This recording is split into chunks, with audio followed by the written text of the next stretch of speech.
Three underrated animated movies. And when I say animated, I mean child's animation, not like the Justice League and all of that type of stuff, Teen Titans and all that. Not that they're not for kids, but I'm talking about children's animation movies.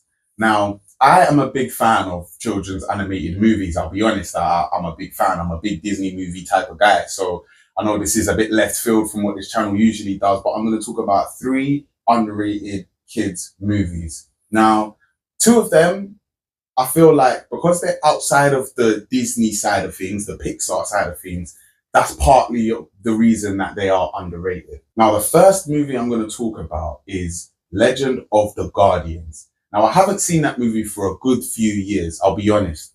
But it was one of those movies that when I watched it, I could not stop telling people about that movie, how amazing it was. I used to call it the Owl movie. And it's a movie basically about owls, like I said. But the action scenes are amazing. It's a standard story of good versus evil. There's no like too much into it, which, you know, a good animated movie usually is quite straightforward, although it always has an underlying moral because it's designed for kids. And, you know, there's always adult aspects to a good children's movie. There's always stuff that adults should be able to enjoy. But I just feel like it was a good movie. It was put together well. The action scenes are good. The storyline is good. I liked everything about it. The animation is probably a bit outdated, but the animation is incredible. Yeah, I'm a huge fan. Legend of the Guardians. If you haven't seen it, put it in your list of movies to watch. Now, funnily enough, at the time, like I said, I told everyone about this movie and nobody I spoke to had seen it. This is in my like late teens. But I remember speaking to one of my good friends who actually would be the last person I would have thought would have been the person to see this. And I'm not going to name who it was because he might not want to be named. I don't know.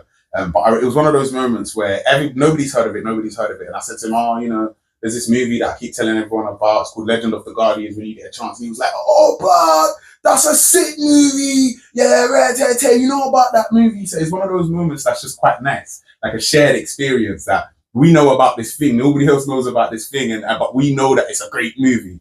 So if you get a chance, go and watch that movie because it's very, very, very good. Now, number two, it's on Netflix. It's Mitchell vs. the Machines. Now, I actually don't know if these movies are underrated, but I don't really hear people talking about them. So to me, they're underrated. Mitchell vs. the Machines, great movie. Again, great animation. It's about a family that lives in a world that machines try to take over, to cut a very long story short. It's like an animated iRobot. It's a very good movie. And I think what I like about it is the underlying morals alongside just the great storyline. It's a really good storyline. The animation is good again. But it's got really nice underlying family values, and they were able to tell the story of the family values alongside what is basically a sci-fi action movie. Bits of it are quite funny, very good. If you haven't seen it, go and watch Mitchell's vs. the Machines if you're into that kind of movie. Now, the third movie is a Disney movie. So as it being a Disney movie, it's probably rated to some level of degree. But I think in that world, the Disney world, it doesn't get enough recognition, and that's Hercules. I bring that up because it was probably one of my top three, maybe even top two Disney movies growing up. I used to watch Hercules all the time. It's got a great soundtrack. It's a great movie. It's quite simple in the sense of, again, it's just good versus evil. And the character Hercules is just born strong, right? So the arc isn't about him finding his strength. It is, but obviously he's very strong to begin with. So it's just about him acknowledging his own strength. So that's where it's lacking a little bit, but it is a great, great movie. And like I said, the soundtrack, like most Disney movies, is really good and really, really underrated. The Call to Adventure song, I can't actually remember it and I should have looked it up before this video, but the Call to Adventure song is really, really good.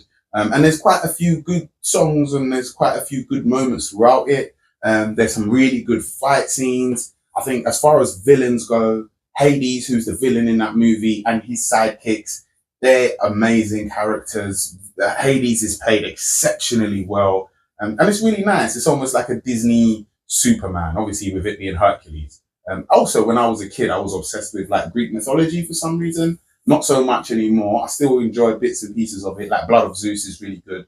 But like when I was a kid, I don't know, I had this real fascination with Greek mythology, and I think it touches on Greek mythology really well. I know that it's not accurate, but just in general, it's an enjoyable movie. So that's three children's animated movies that I think are underrated, that I think if you haven't seen them, go and watch them. If not, take your kids, let them watch them. They will enjoy them. I enjoyed them. 22 reviews. Like, share, subscribe for more thoughts, opinions, and reviews. Peace.